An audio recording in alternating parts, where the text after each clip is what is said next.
Live on BayLifeRadio.com. Oh yeah. Welcome to the throwback. Have a seat, roll up. This is what we about to do. Let's get a phone call in. Let's call SHOREVIEW SHAN. And see what's going on with him. We gonna get him on the line right now.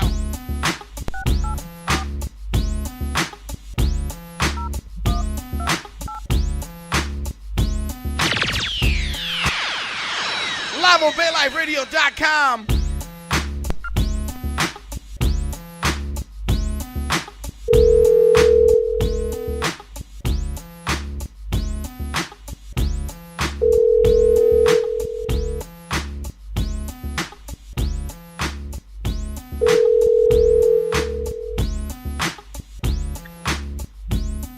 Hello.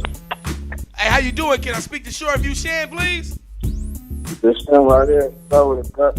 Hey, what's up, boss? This DJ Igor Beatz from BayLife Radio. What's up? What's up, Brad? Chilling, man. Thanks for taking the call, man. Excuse us for running a little bit behind. We over here fighting with technology.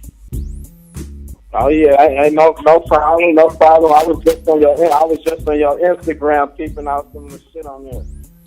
Oh, for sure. That's what's up, man. Well, thanks for checking us out. For sure. Yeah, that's. So for sure. So for the BayLife Radio world that ain't too familiar with SHOREVIEW SHAN, let them know who SHOREVIEW SHAN is and how you been holding it down, man. Yeah, SHOREVIEW SHAN is a. I guess I could say I'm sort of like with that backpack rap, you feel me? But I'm straight out of Hunters Point, San Francisco, California, to be exact, you feel me? Won't Stop Records is the label, you feel me? I've been doing this music shit since like 2001. So, you know, I'm pushing 18 years right now doing this independently. You feel me? So, you know, right now we currently back gearing up with the whole Won't Stop Records movement, really pushing my little son, Baby Knowledge, right now. You feel me? I got a new album coming out this year called STB4L, the last installment. STB4L, that means say the best for last. I got these previous years, I just released like 2016, I released the first STB4L. 2017, I released STB4L, the next installment. Then last year, 2018, I released STB4L, the best installment. Then this year right here, I'm gonna release the last installment. That don't mean it's the last album or nothing. It just means it's the last of the STB4L tapes. And all the other three of them projects right there, they on Apple Music, Spotify, everywhere music plays, sold, listened to, you know what I'm saying? I got a few albums out before that, like at least 4 albums out before that. So, you know, you go on all the little digital retail, you know what I'm saying? Pandora, everywhere, iHeartRadio, everywhere, YouTube, music, you know what I'm saying? To get familiar, you also can go to www.shoreviewshan.com. That'll give you a rundown of everything we got going on over here. That's what's up, man. You been working. Oh yeah. I've been working. Really, I'm a CEO. You feel me? I own Won't Stop Records. So when I came in the game in 2001, that was my total imprint coming into the game was like as far as business. Like I just wanted to be an owner of a business. So I started the label Won't Stop Records. But I had like 10 artists on my label. So my little brother Bola Mac, he was the second release from the label. His album Why Was I Born to Die? That's also on you know what I'm saying, all the little platforms too. Bola Mac, BOLAMAC, Bola Mac, he from Potrero Hill out of San Francisco. So and then I had 9 other artists. Being a lot of street activity and shit that took place, so you know what I'm saying, a couple of the artists got killed, a couple of them went to jail, shit like that. So you know, the label kind of just really like kind of as far as the artist, the label kind of folded. After all that had happened. So then I just kept it pushing, you know, solo. And now that my son, now that he older, one second, I got a package getting delivered right here. Yeah, you're right here, bro. Oh yeah, thank you. You can put it right there. Thank you, boss. Appreciate it. Don't stop. Oh yeah, some music going on right now. I'm on an interview right now. Thank you, boss. I appreciate it. Oh yeah, I got these flyers just got dropped off for my little son album, Baby Knowledge. That's what's up. I'm only 13. You feel me? Just dropped off 5,000 flyers at the house. His tape called I'm Only 13. That's on all the digital outlets too. Baby Knowledge. I mean, that's so easy to spell. He got a new album coming out this year too. It's called the new album he got coming out this year. It's called Baby Knowledge 10 Times Better. So you feel me? We're gonna start calling him Baby Knowledge 10 times. You feel me? That's what I wanted to call him, Baby Knowledge 10 times. You feel me? So you know, we pushing, man. But really, like after, you know, what I'm saying, I got a few more projects up under my belt as a solo artist, and that's to get back to pick up where I was left off on. After all the other artists, you feel me? I started really just pushing myself a lot more because with me pushing the other artists and I felt that was taking away from my creativity. Well, not really taking away from the creativity, but it was just taking away from like my focus on I could have put all the energy into myself because like when you're dealing with a record label, like you can't control what other grown men do. You know what I'm saying? Like I couldn't control cats that got killed. I couldn't control cats going to jail. You know what I'm saying? They didn't. The passion for the music wasn't really there. So I had to really just rely upon myself. So you know, but I always been writing since I was like 11, 12 years old. I always been writing rhymes and shit. So I really could do this. I really could do it. Like, so yeah. But back to Baby Knowledge, man. Like after so many more projects, at least probably 4 more projects I got an album in the works called Power of My Pen. I think that's the title, but it's something like that. Power of My Pen. Then I got another one called Call and Swipe Jones. All them albums I'm gonna start releasing after I release this last STB for the last installment. Then I'm gonna start releasing regular normal title name projects. But you know, after I really want to just focus on managing and all this 18 years of experience that I got. I really want to just put it all behind my son, like Baby Knowledge, and just because he only 13, he's been doing this shit since he was 9 years old. Right. He recorded his first song when he was 9 years old. So, you know, I really want to just put all my expertise into him and he the future of this rap shit, man, especially for the Bay Area in Northern California. That's what's up. So, yeah. For sure. I'm liking how you moving, man. I gotta ask you something though. How is Go ahead, bro. How is it being a dad and trying to focus on rap and trying to build your son's rap career? Man, I gotta start from the beginning of that question right there, bro. Let's see. In 2001, when I came into the game, I had my firstborn kid in 2000. So, I was locked up in the feds at first, like, so then my first baby mama, she got pregnant with twins, a boy and a girl. So when I was locked up, you know, I was studying wisdom and knowledge, and I wanted to name my children that. Like, I didn't know I was gonna have, you know, 2 at the same time, but so my first son, I didn't name him Knowledge because he had to be a junior, so his name was exactly like mine. Then I named my daughter Wisdom. So when my second son came 5 years later, I named him Knowledge. So that's Baby Knowledge. So that's his actual name on his birth certificate is Knowledge. So so when I had the twins, when I first had my first children, bro, like I had my career with this music shit, it had to just get postponed because I became a single father like within a year of them being after a year of them being born, like, you know, the girl, she skipped out or whatever. So I was a single father, a single dad. Wow. You know what I'm saying? I was in the middle of the ghetto. I was in the middle of Hunters Point. You know what I'm saying? I got normal, like, you know, black man activity problems going on up there at the same time raising 2 little kids by myself. So, but I had to put the whole music shit on the back burner because I was still releasing the projects, but at the same time, I couldn't tour, I couldn't hit the road. So, long story short, all that happened with all for these past 18 years. I've been still like a single dad. I've been still just doing my dad thing. So I always weighed that over the music shit. You know what I'm saying? As far as the money and shit, I knew I could get it. I knew I could accumulate it. I knew I could turn my back on my kids and go be selfish and do my thing. But that shit wasn't important for me as far as this music shit. So I had to just sit down and suck it up. And I actually had built a house. I built my first home out in Florida in like 2005, 2006. I built a home out there, man, from the ground up. 2,400 square feet, 3-car garage, you feel me, on the lake, on the water, like, you feel me? So, and I had my first recording studio, I had it set up out there, and I started learning how to mess around with Pro Tools and all that stuff.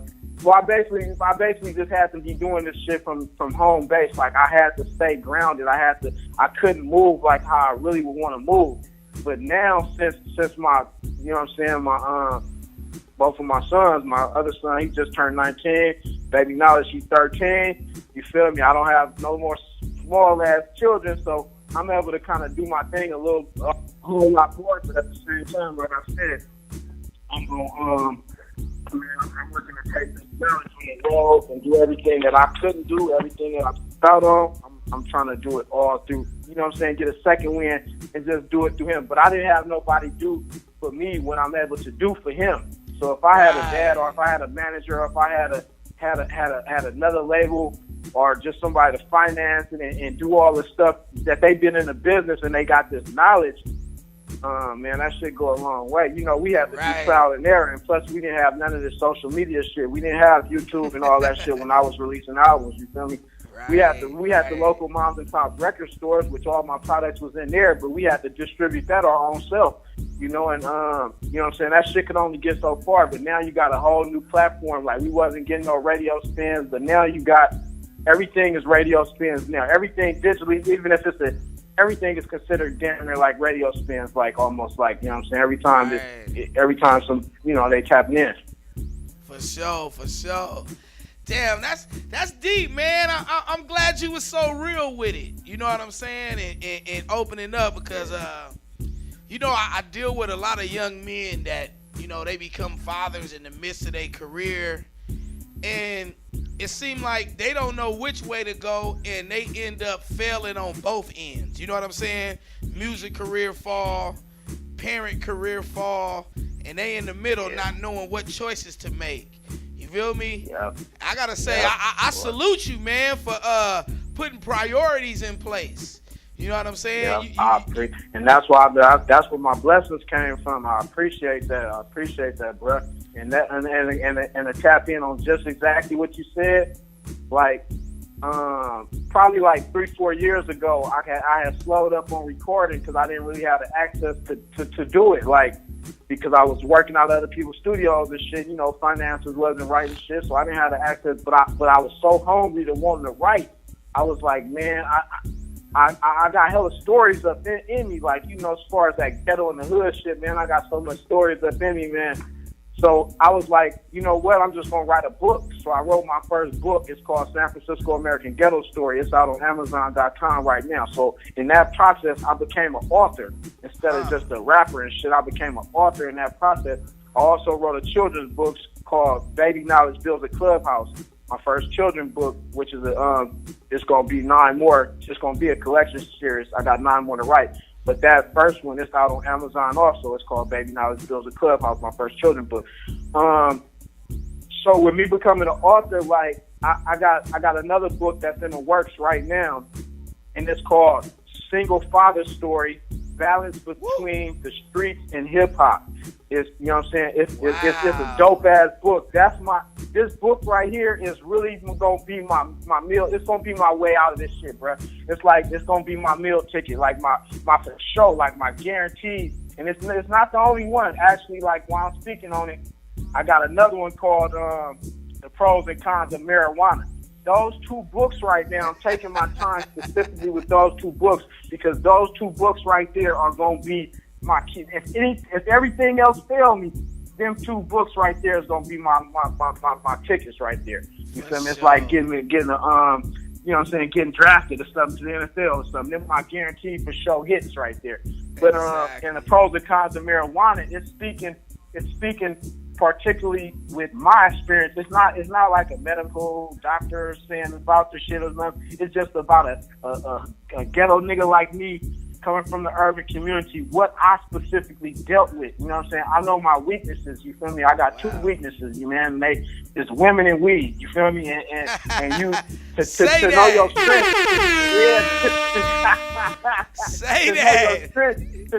To know your strength, you gotta know your weaknesses, you feel me? And when I say women, you feel me, I done been in love with like 6 different women throughout my journey and my time here on earth. You feel me? And each one, like, you know, it's a crushing blow when you have to, you know what I'm saying, when y'all breaking up and the relationship coming to an end. It's a crushing blow, man. That shit, it hurts. You know what I'm saying? It hurt like losing a loved one. You feel me? So I knew like that's something that can hurt me. You feel me? And then with the weed shit, it's like I'm at my best when I'm not smoking. Like I could say I'm like an ex-marijuana addict, but I also relapse like damn near at least twice a year now, or something like 3 times a year, like, you feel me? So I mean, it just happens, like, you know, and I could be watching you, I could be watching this nigga on Instagram smoking, I could be watching, I just seen you smoking, you feel me? You know what I'm saying? Those type of things are triggering devices, you feel me? To make a nigga just want to say, man, let me just go ahead and relax, man, and do my thing, you feel me? But at the same time, like when I was 20 years old, I was seeing so much money in Hunters Point. Like, I was seeing so much money in the streets, like, as far as, like being a drug dealer. Like, that was my first hustle. Like, I started selling drugs when I was, like, 12 years old. You feel me? And I kept selling drugs all the way up until I was 21 years old. And when I was 21 years old, I got took to the feds. You feel me? I was moving a little nice piece of something, and you feel me? I got took to the feds, and that right there, that ended my whole little drug career, you know. And when a nigga on that route, a nigga was trying to be like Scarface, you know, watching the Scarface, nigga trying to be as big as he could be. You feel me? So I started hanging around a lot of other D-boys and shit, you know what I'm saying, drug dealers that was seeing a lot of money, and they was older than me. So I started emulating them. Them niggas, they wasn't smoking no weed. You feel me? And they was moving fast. Like, they wasn't going to sleep. They was chasing the bag. So I started doing exactly what they did, and I broke my weed habit at that time. Throughout that, before that happened, I was always a teenager, always smoking weed. The only time I quit was when I'm locked up in juvenile hall and shit, you feel me? And I had it wasn't by choice. So this time it was by choice. So when I seen that power within myself, you feel me? When I seen that power within myself, I always knew that I could eventually stop. Like, it's never an easy thing. Like, I go through withdrawals and shit. Like, when I'm stopping, like, when I stop smoking, you feel me? I probably can't sleep for 4 days. I'll be up all in the middle of the night walking like a zombie and shit, and I just can't go to sleep. And then I can't eat. You know what I'm saying? Niggas it be painful, like. So right. Back to, like I say, women and weed. Like, that shit caused me pain. It's something that hurts me. So I'm able to be aware of, man, you know what I'm saying, it's kind of, you know what I'm saying, like I say, your strength, like, you know what I'm saying, even though I'm always love a woman, and I'm always eager to fall back in love and shit, a nigga can't, you know, you can't live, if you can't live with them, you sure can't live without them. So, but the weed shit, it's a different preference, like, you know, it's something that I know as I get older, you know, motherfucker be getting health issues and shit. I'm not as young as I can. My body don't intake marijuana like how a 19, 18-year-old it intake. You know, even if a motherfucker don't smoke weed or don't do no drugs, once you get older, and you know what I'm saying, your body is gonna have health issues regardless. Like, so, right. You know, with that added on, man, you know what I'm saying, I'm just a stronger, wiser. Like right now, I'm sober. I stopped smoking this January. So when I'm like too much clean or some shit, like, you know, like I say, I probably get, you know what I'm saying, I was on a smoke break for a minute, though. I took like a month, and I was smoking for a minute, but now I'm back, and I'm fully focused, though. You feel me? Mm-hmm. That's what's up, man. All in moderation, you know? For sure. Yeah. That's a salute to you for making a choice. You know, a lot of young brothers, they don't even make a choice. They just do what's happening around them. You know what I mean? They just whatever anybody's doing to make me stand out, I'm going to do it too. So salute you for making a choice, man, for real.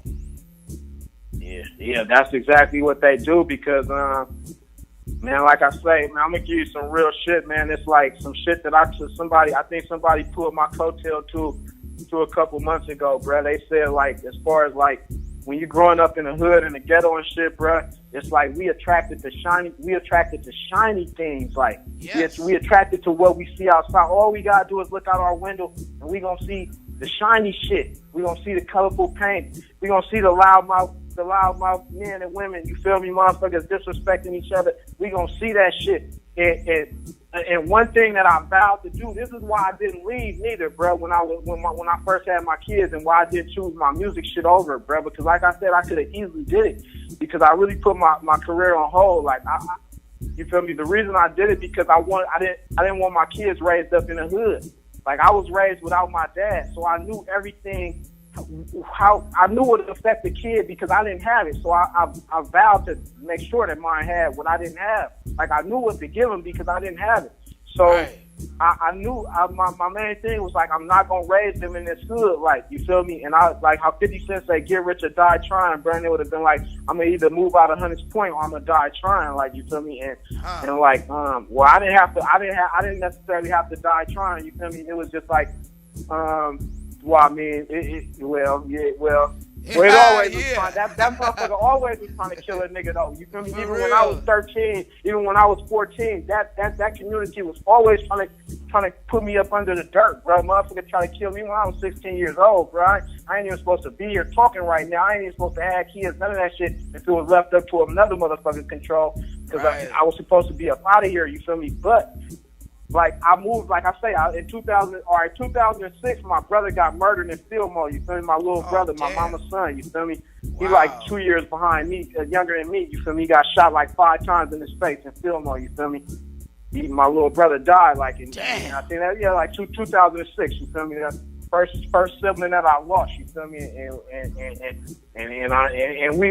Bro, I was moving so maniac out in the city, bro. It was like, before he died, it was always like, I'm either kill somebody or somebody gonna kill me. That's just how I was rocking. That's just how I was going because I'm in the jungle. So if I'm in the jungle, I gotta be a lion, tiger, and a bear. I gotta be because if I'm in this jungle, bro, and how I carry myself, you feel me? I like to have nice cars. I like to have nice shit, and I wasn't raised like that. I wasn't raised to be evil, wicked, none of that shit. But I like the nice things. So it wasn't like I was just a schoolboy and I could just look the other way and do none of that shit. I had a reputation already. I was SHOREVIEW SHAN. Nigga named me SHOREVIEW SHAN when I was 12 years old.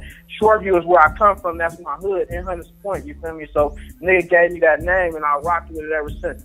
But like I said, bro, I vowed to get my little brother got murdered, bro. And before he got killed, I had already had my house getting built from the ground up. You know, I used to take him to blueprints like, bro, they working on it. This for us, bro. They would. So he got killed, you feel me? My finances had really got fucked up at the time, so I wasn't able to even travel. I wasn't even able to get to my house, bro. Like a lawyer that used to, like one of my lawyers that used to work on all my car accidents and all type of shit, he damn near put up some money. My godmom put up some money. People put up, after my brother got killed, people put up some money just to give me a plane ticket and shit just to fly to my house that I had built. So I did all that shit, you know what I'm saying? Took my furniture all out there and shit, you know what I'm saying? My son, baby knowledge, he was like 6 months old or something at the time. You feel me? He learned how to walk in our house and everything. And the moral of my story right now, I'm telling you this shit is because, bro, I lived in a ghetto all my life. Bro, I lived in a 2-bedroom apartment all my life until I bought that house in Florida, bro.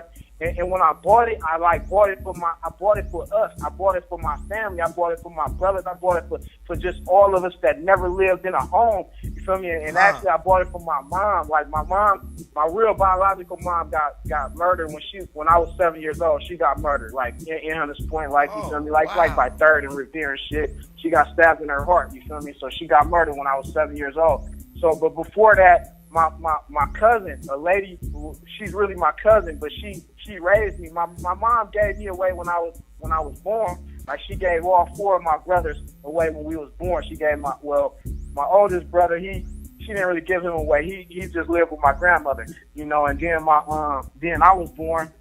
She gave me to her cousin. Then my two twin brothers was born. One got murdered. That's my little brother Wayne. You feel me? But she gave them two away. One, she gave one to another cousin in our family on her side, and she gave one to her auntie. All she gave, wow. She gave. So then my mom got. But so I was always with the person who I called my mama. I always was with her. So even before my mother passed. So I kind of lost track of thought. Back to the house situation in Florida. So my mom. So the lady who raised me, she was like 50 years old when I was born or something. Right now she would be right now she was born in 1930, bro. She'll be 89 this year on August the 4th, man. I love her, man. Wow. She all I know is my mother. So when I was born, I was gave to her, bro, and I was took to Sunnydale. Sunnydale Projects is where I was. I lived there for 10 years, bro. I lived there until I was 10 years old. From 10 years old, then we moved to Hunters Point. We moved to Shoreview. So from 1 to 10, bro, I was an innocent ass child, bro. I was brought up in the church, bro.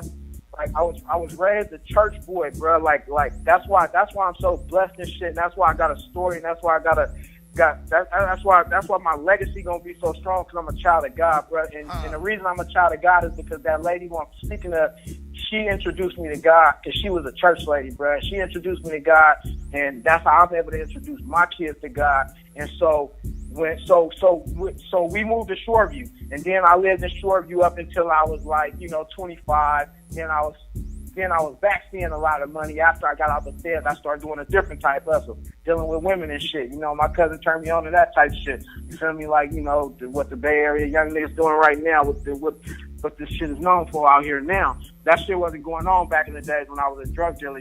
We used to look at like pimps and shit. We'd be like, they'd be smokers and shit. They'd come buy crack from us. We didn't look at them like that back in the D-boy era, days and shit. Right. Like these niggas, like this new era shit, they don't know like when crack, because crack cocaine ain't even the most popular drug no more. Right. But I grew up when crack hit. That's when I grew up, bro. I was 12 years old, bro. A nigga straight. Bro, I couldn't avoid this shit. Like I back to Limbo, I'm telling you, I was a normal, innocent ass kid at first. I moved to Hunters Point, bro. Like my dad. Really my cousin. He's the lady who raised me. He's her son. I told you the lady was already older, so her son was already older. So I called him dad. It's kind of hella mixed up in our black society and shit. I called him dad. You feel me? You would think like they married, but that's her son. So her actual husband, I called him granddad. This is hella weird and shit. But you feel me? So he bought me a dirt bike, bro. He bought me a dirt bike when I was like 12 years old. He bought me a dirt bike. The motherfucking dirt bike got stolen, shit, bro. One of my partners, he was like 2 years older than me or something. He seen how sad I was at the bus stop, like, man, I miss my dirt bike and shit. He was like, he had motorcycles and shit, and he was like, man, I know how you can get that in one day. Like, I know how you can get the money for that in a day. This how I got turned out, bro. This how my life got turned out, bro. Just this easy, bro. I said, how? He said, nigga, you can sell crack or whatever. Nigga, he showed me the crack. Nigga, they went in car like crack. Nigga called that shit Hubble Rocks, nigga. It's literally hella fuzzy. Right. He showed me the motherfuckers. Then he said, here, sell this shit, nigga. Nigga, that's what I did. Nigga, I went up to Shoreview, nigga, and I sold. Well, I lived in Shoreview, so nigga, I went outside, nigga, and asked one of my other little partners that was more game orientated than me, same age. He told me that shit, nigga. We walked in the hallway, nigga. I sold this shit to a dope fiend, nigga, 10 shot or something. Broke the 20 shot with my mouth. Nigga, my mouth was hella numb. Niggas laughing at me and shit. But after that, nigga, it was on after that. I was just a crack. Then God took it serious. Like the other little niggas, they mamas wouldn't let them do the shit because they mom was young. My mom was older. She wasn't aware. I had my first car when I was 12 years old. I had a clean ass Granada flipped out, chopping interior. Old school Granada. Top. You feel me? Like I was at the age of 14, bruh. Sitting in the parking lot in Shoreview, bro. They don't even have them on the street no more. And my whole teenage thing, I spent that whole shit in YGC, bro. Wow. 235, whatever that shit is, Woodside. You know what I'm saying? Right up there by across the street from McIntyre, where I went to high school. I spent my whole little teenage years in that motherfucker, bro. YGC, the Youth Guidance Center, bro. B4, every unit. You feel me? All the units. You feel me? Really fucked up. Went to Log Cabin Ranch and shit, you know. And like I was all. That's why I learned to I learned that like the system with the whatever you call it, the fucking jail, that system shit. I learned it all in fucking juvenile, going to court and shit. Me and Cody Phillips and shit, we had the longest fucking trial in fucking juvenile history at the time we were there. Like, you feel me? When trial went on for damn 6-7 months or something, that was unheard of. You feel me? So, you know, man, I'm gonna quit running. You know, because I could go on and on about shit. You feel me? I'm gonna let you get your input in, though, bro. No, I it's all appreciate good, you for the man. interview and everything, bro. For sure. No, I wanted to hear your story, man. I like to hear how us rappers made it out, us brothers made it out, us kings made it out. So basically, I was saying, man, I appreciate you telling us your story, man, because you know a lot of rappers ain't got a story right now. They just doing it because they just doing it. But I mean, man, you got some foundation behind what you're talking about. In fact, what you just told me sound like a whole nother book. It kind of is, bro. But to be honest, bro, I wear my heart on. Well, I wear this music shit on my sleeves, bro. So when you check on my music, all of this shit I'm talking about, when a motherfucker really sits there and listen to this shit, bro, it's all in the music, bro. And in that book, San Francisco American Ghetto Story, which is a good ass book, bro. It's a urban novel. It's nonfiction, but the only reason it's nonfiction is really my story. But I had to put other characters into play because I really couldn't just. You feel me? I got so many stories, bro. Them motherfuckers will still send a nigga to jail, bro. If I start telling, I can't. So with the book, you feel me? And that's one of my tapes that I'm gonna make. That's one of my albums coming too. I don't know. It'll probably be the next 2, 3, 4 years it comes, but it's gonna be called Stories I Could Tell Could Send Me to Jail Still. It's gonna be the longest title that I ever made. It's gonna go on the cover though, because that's gonna be the album. Stories that I can tell could send me to jail still. You feel me? So that just lets you know how deep this shit go, bro. Like I'm really a Hunter's Point nigga, bro. Like straight out, you know what I'm saying? And, you know, Hunter's Point is one of the most notorious hoods in San Francisco. Period. Hands down. You feel me? Right. You know, but like all my family, you feel me? All my cousins, all the girls in my family, like my whole family, they came from Sunnydale. You feel me? My little brother, who I told you got murdered. He's from Sunnydale. Like I told you how my mom split us all up. So even though we was brothers, we all was from different places. You know me, in San Francisco. Like 2 of us from Hunters Point. Like me and his twin brother, he's from Garlington. So he's from a different street. He's from a different section in Hunters Point than I'm from.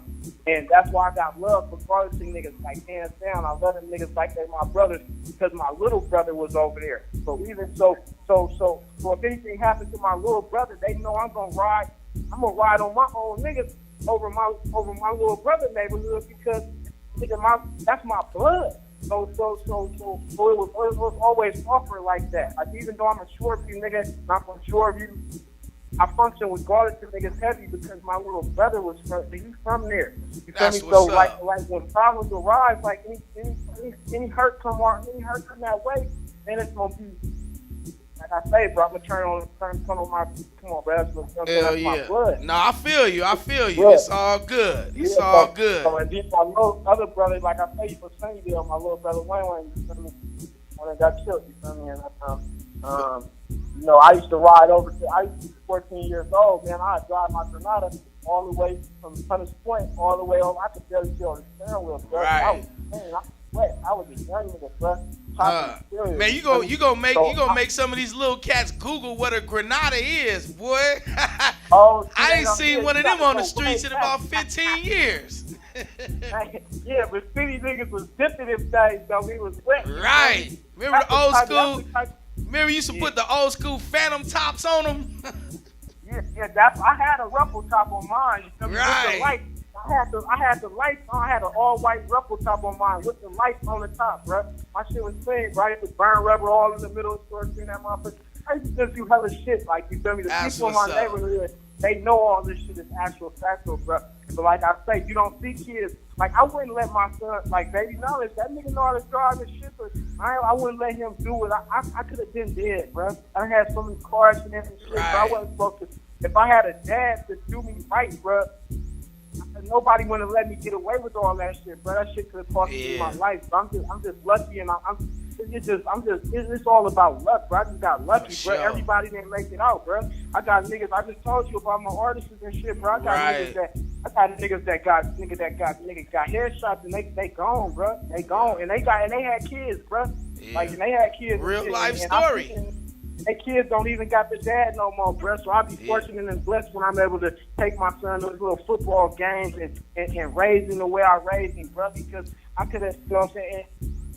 Like God had a different plan for me, bro. But like I said, I always believed in him. For sure. That's real story, man. We're gonna have to stay connected with you. They giving me the red light over here, Shan. And before they cut me all the way off, I want to say thank you, man, for accepting the phone call and spending a few moments with Bay Life Radio and telling your story. We definitely gonna tap in with you on your Instagram and get some more of that good music. We gonna keep this in rotation right here. I got a few hits from Baby Knowledge over here. That's y'all supernatural, huh? With that that no business like show business. Yeah, he recorded that when he was about 11 or so. Yeah.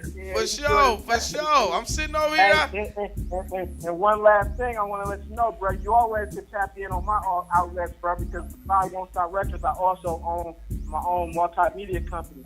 It's called Wisdom Multimedia Group. So, you know, it's website is www.wisdommultimediagroup.com. So we always could do an interview on my own platforms, bro. You feel me? You shoot the breeze, bro. We just go, bro. You feel me? And get in depth with this shit, bro. Because I definitely got some knowledge to speak to the youngsters, man, about some positive shit, and it just like as far as like some counseling shit and some guidance and mentor shit. You feel me? So anytime, bro, you always can tap in on me. Anytime, bro. I appreciate you, man. I appreciate Bay Life Radio, man, and I appreciate my partner Jeff over there too, man. For sure. Shouts out to Jeff Quan, By the Pound Media, One World Magazine. Always pulling in the interesting guests such as yourself. We gonna definitely tap in with you again, man. We gotta see what's coming up.